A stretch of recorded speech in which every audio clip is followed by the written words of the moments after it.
Isaac Netero versus 20-Finger Sukuna. A battle between Prime Isaac Netero and 20-Finger Sukuna would be an insane fight between martial arts mastery, raw speed and overwhelming technique. Both characters are among the strongest in their respective verses, with gouty combat abilities, devastating attacks, and near unmatched speeds. Let's break this down in a versus matchup format. Isaac Netero, the former chairman of the Hunter Association in Hunter x Hunter. He's one of the most powerful characters in the series.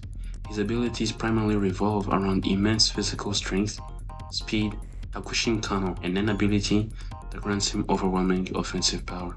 Let's break down his power scaling based on attack potency, durability, and speed. Attack potency.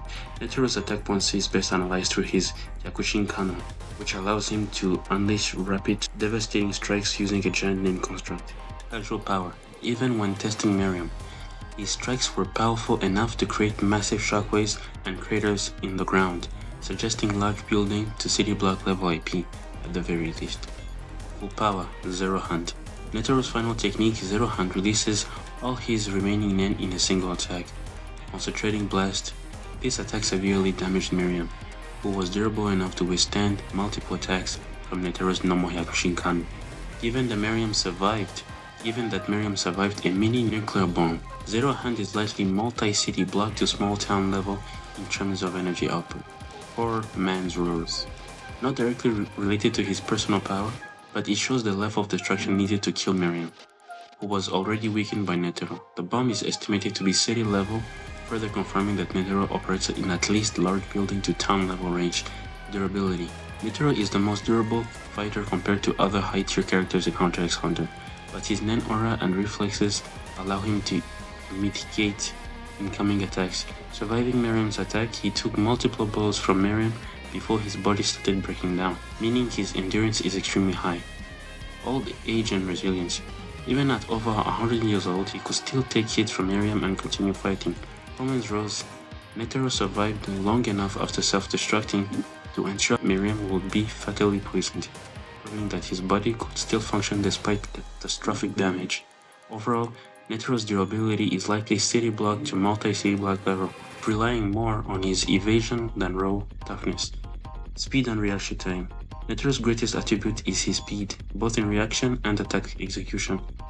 Faster than Miriam initially, he was able to land thousands of attacks on Miriam before the Chimera Ant King could react, showing hypersonic plus to massively hypersonic speeds in combat. Yakushin Kanon speed. His Buddha hands can strike at faster than sound speeds, overwhelming even an opponent as fast as Miriam. Sub-relativistic reactions. Since he can react to Miriam and execute attacks faster than the latter, could counter early in the fight. Some arguments can be made that his reflexes approach sub-relativistic levels at peak performance. Stamina and endurance. Fought at 100% effort against Miriam for an extended period, using thousands of rapid attacks, surviving numerous injuries before ultimately self-destructing. His meditative training granted him near infinite willpower, allowing him to maintain focus and speed throughout the fight. Weaknesses, old age. Despite his power, he is still human and past his prime. Durability issues. Compared to true powerhouses like Miriam, his body isn't the toughest. One-time attack, Zero Hand uses all his Nen, leaving him powerless afterwards. After talking about old Netero, let's try talking about Prime Netero. Prime Netero is often speculated to be far stronger, faster, and more durable than the older Netero we saw in the Chimera Ant arc. While we don't have direct feats of his prime, we can infer his capabilities based on statements, scaling, and comparison to his old self. Prime Netero versus old Netero. Prime Netero was described as the strongest nin user in history, meaning he was superior to his old self in every category. In his prime, he was likely at least 2 times to 5 times stronger, faster, and more durable based on statements and how much age has slowed him down. Attack potency. Old Netero. His Yakushin Kanon could generate massive shockwaves and craters, putting his base AP at large building to city block level per strike. Zero Hand was his strongest move, hitting Miriam with a multi-city block to small town level attack. Prime Netero. It's implied that in his prime, he didn't even need Yakushin Kanon. His physical strikes alone could destroy high-tier opponents. He likely had a stronger Nen output, meaning Kyakushin Cannon was far more powerful, Zero Hand could reach town to city level destruction. If old Netero could physically keep up with Miriam using Kyakushin Cannon, Prime Netero could have overpowered Miriam in direct combat.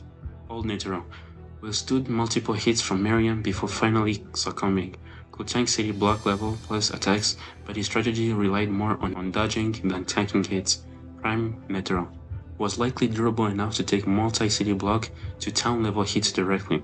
Given his increased land control, he could reinforce his body better, making him a much tougher opponent to put down. Speed and reaction time. Netero's greatest strength was speed, and this only declined with age. Old Netero, despite being past his prime, he was able to land thousands of attacks per second, meaning he was at hypersonic plus to massively hypersonic combat speeds. His reflexes let him react to Miriam's attack for a prolonged period, despite the Chimera Ant King being one of the fastest characters in the series, if not the fastest overall. Prime Netero. If old Netero could keep up with Miriam at massively hypersonic speeds, Prime Netero would be massively hypersonic plus to subrativistic, possibly making him one of the fastest human fighters in 100x100 history. His movements were likely so refined that even top tier nen users of his time struggled to land a hit. He could likely attack and dodge at speeds Miriam would struggle with. In other words, he wouldn't just keep up, he'd actually outspeed his opponents. For stamina and endurance, old Netero fought Miriam with thousands of attacks without slowing down significantly. However, his body was weaker and he eventually broke down from repeated attacks. Prime Netero would have been able to sustain prolonged battles without wearing out, could likely fight for days without losing power, making him significantly harder to take down. How strong would Prime Netero be compared to Miriam? Prime Netero is definitely above old Netero, but would he have been strong enough to defeat Miriam? Speed-wise, Prime Netero would likely be as fast or faster than Miriam, which means he could have landed more effective hits without being overwhelmed. AP-wise, Prime Netero's strikes will be much stronger, potentially enough to damage Miriam significantly without needing Zero Hand. Durability-wise, he could take far more hits, allowing him to fight aggressively without worrying about being one-shot. Old Netero equals Miriam, pre-Rose, in a fight, but he was still weaker overall. Prime Netero equals potentially above Miriam, pre-Rose in direct combat. Post-Rose, Miriam would still win, but Prime Netero would have put a much stronger fight. Old Netero was still an absolute monster capable of fighting Miriam for extended periods. Prime Netero would be significantly stronger, faster, and more durable, likely being one of the strongest human nen users ever. If old Netero could at least keep up with Miriam, Prime Netero might have been strong enough to defeat Miriam in a fair fight. Sukuna, the King of Curses, the main villain of JJK. At his full power with all 20 fingers, Sukuna is the strongest known character in Jujutsu Kaisen, surpassing even Gojo, Kashimo, and nearly every other fighter in the series. His raw power, intelligence, and mastery of curse techniques make him a nearly invincible force. Attack potency. His attack potency should be around the mountain level plus ranges.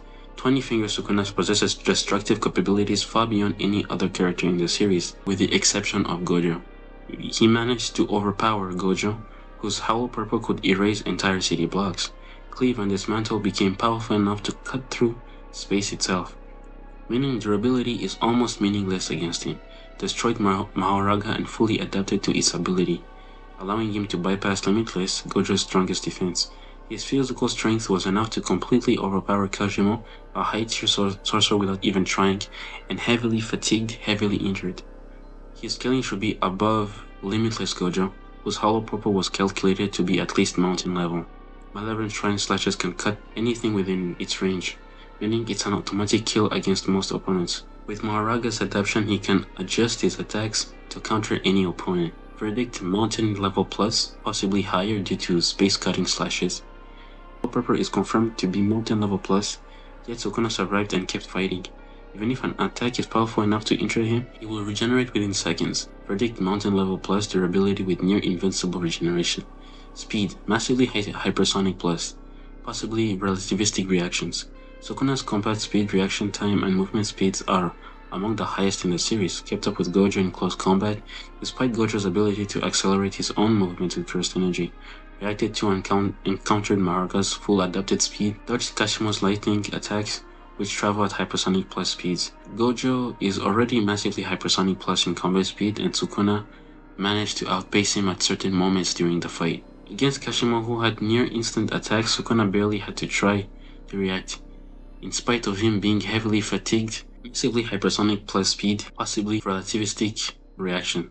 One attack potency, who hits harder? Sukuna has the advantage with him being mountain level plus. Space cutting slashes, cleave and dismantle, ignore durability. Malevolent Shrine slashes everything within range. Casually overpowers Gojo, whose holo purple erased an entire battlefield. Adapted to Mahoraga, allowing his attacks to counter any durability over time. Netero, disadvantage multi-city block to mountain level at best. The Yakushin Kanon can strike thousands of times per second.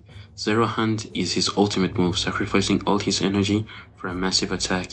However, his best feats only scale to multi-city block level, possibly small mountain level. Verdict, Sukuna wins in raw AP. Netero's punches won't kill Sukuna, while Sukuna's cleave can cut through space itself. Zero Hand might deal damage, but Sukuna's RCT will heal almost instantly. Kyakushin Kanon moves faster than the eye can see, delivering thousands of strikes per second, faster than pre-Rose Miriam, who could casually dodge bullets and lifts high-tier hunters, possibly scales to massively hypersonic levels but lacks relativistic feats. Netero could keep up in CQC, close quarter combat, but Sukuna's slashes don't require physical movement. Durability and endurance, who can survive longer? Sukuna has the advantage because he has near invincible regeneration and mountain level durability. Survived Gojo's Holo Purple, which erased city blocks, can heal from any non-instant kill attack with reverse curse technique RCT. No major weak points, can fight indefinitely. Netero is at a disadvantage, high stamina but no regen. His old body was still able to survive a fight with Miriam, but it was clear he was getting weaker. His prime form would have better durability, but it's unknown if he can take mountain level attacks. Once his stamina runs out, he's done. Sukuna wins in durability and stamina. Sukuna can heal from any damage instantly, while Netero has no way to recover. Even if Netero lands Zero Hand, it's unlikely to be a one-shot. His special abilities and hacks, who has the more broken kit? Sukuna, massive hacks advantage. Cleave, dismantle, adjust to cut through anything, including space itself. Malevolent Shrine is a dead zone. If Netero gets caught in it, he dies. Maharaga's adaptation means Sukuna will eventually counter any ability.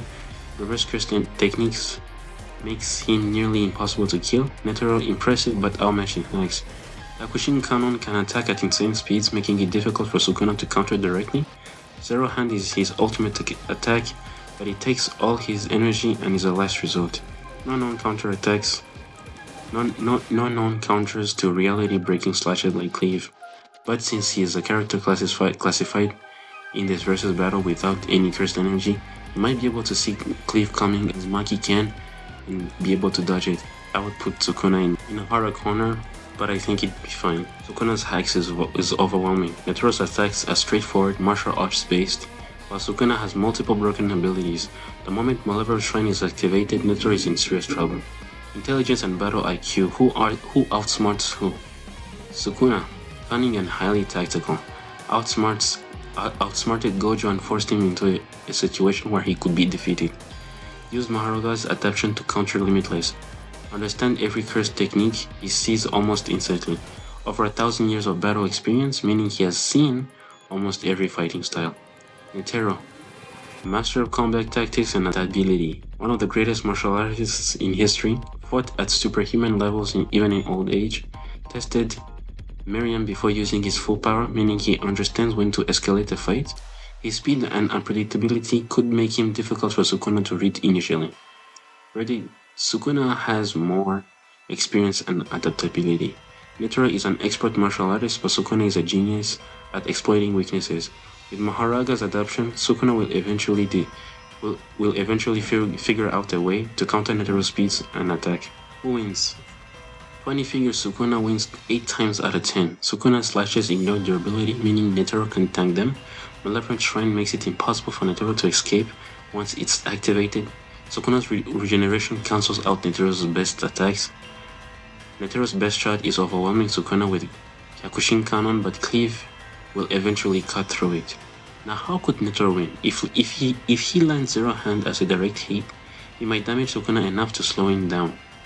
If he can blitz Sukuna before Malevolent Shrine is activated, he could land a finishing combo. If Sukuna underestimates him, Netero could outmaneuver him in the first exchange, but Sukuna's hacks and regeneration make him the clear favorite in most scenarios. Now, if we were to use Prime 20 Finger Sukuna without Mahoraga, then he would lose one of the biggest advantages, adaptation. Let's try to reevaluate this matchup with this in mind, right? And this time we shall be using Prime Netero, no longer Old Netero. Prime Netero versus Prime 20 Finger Sukuna, no Shikigami. Since Sukuna no longer has Maraga's adaptation, he loses his ability to develop counters to Netero's attacks over time. However, he still keeps insane durability and regeneration, reverse curse technique, space cutting slashes, cleave and dismantle, malevolent shrine, no domain, escape, AoE, attack, burst energy mastery, able to react to Gojo and match his limitless technique in speed and power. Key reevaluation. How this changes the fight. Attack potency AP no change. Sukuna's cleave and dismantle still ignore durability. Malevolent Shrine is still a death zone. Netero's AP remains in the multi-city block to small mountain range level. Sukuna still wins in raw power, in raw attack potency. Speed still slight edge to Sukuna. Netero is still one of the fastest characters in Hunter x Hunter. Durability and endurance less reliable for Sukuna without Tomaraga. Sukuna still has insane durability and RCT, but if he's overwhelmed, he can't adapt like before. If Netero keeps up the attack speed, he could actually force Sukuna into a more desperate situation. Netero has a better chance of outlasting Sukuna now. Hacks and abilities. No more adaptation. Sukuna's cleave is still lethal, but he can't evolve to counter Netero's speed. Malevolent Shrine is still deadly, but Netero can fight at a range that might avoid it at first. Without Maharaga's adaptation, Netero's unpredictable attacks become harder for Sukuna to handle. Poor man's Rose a real win condition. Without Mahoraga, Sukuna might not sense the bomb and could get caught in the explosion. While RCT can heal him, if the poison spreads fast enough, it could actually kill him before he reacts. This gives Netero a real 50-50 shot at winning if he gets killed in close range. So revised verdict, 6 out of 10 times wins for Sukuna, 4 out of 10 for Netero. Sukuna still wins most of the time because of Cleave, Malevolent Shrine, and regeneration, but without Mahoraga, Netero's relentless speed and poor man's Rose now give him more chances to win. If Sukuna lets his guard down or gets caught in the explosion, he could actually lose. Now, it's a much closer fight. If you enjoyed this breakdown video, don't forget to comment, like, subscribe, and share this video. As you can see, I tried all possible ways to see if Netero could win, since he's my favorite of the two characters. But yeah, Sukuna is just too broken and the glaze is crazy.